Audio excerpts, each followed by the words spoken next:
Une qualité, je pense, très importante, c'est le toucher, en fait. On a besoin de sentir avec les mains. Je m'appelle Albéric et je suis tapissier. Pour moi, un fauteuil, c'est quelque chose ça a une âme.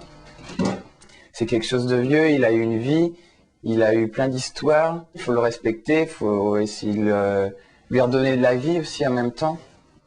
Là, ça, c'est l'étape du sanglage.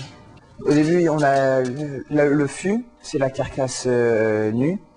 Et on passe des sangles de façon à avoir un damier à la fin. Moi, j'aimais bien l'Antiquité, la création, ça passe par le design. Il y a plein de choses que j'aimerais faire, en fait. Même un petit fauteuil qui peut être juste un tout petit fauteuil très joli, quoi. Pour moi, c'est quelque chose de super à faire.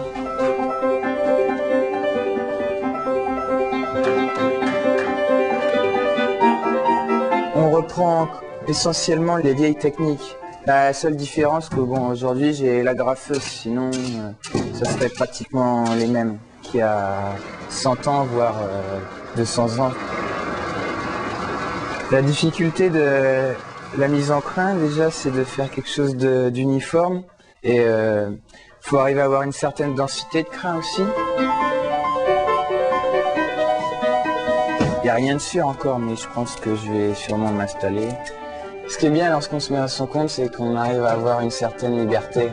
La liberté de travailler comme on veut, de s'organiser comme on veut, et de faire le travail que l'on veut. On voit des fauteuils qui ne sont pas très spécialement bien faits. C'était fait pendant la guerre et ce tapissier-là n'avait pas les matières pour le faire. Et il avait marqué un petit mot en s'excusant dans le fauteuil, en s'excusant qu'il ne soit pas fait dans les règles de l'art. Là, on s'en va en chantier, on va faire un plafond tendu. Donc on prépare tout le matériel pour y aller.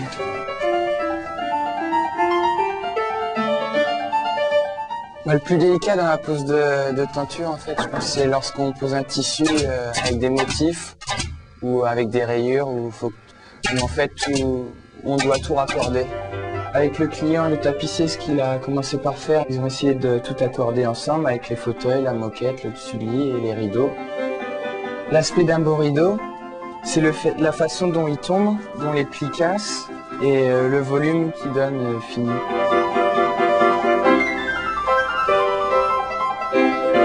Si on est déjà satisfait soi-même et que le client est satisfait, bah là c'est le paradis.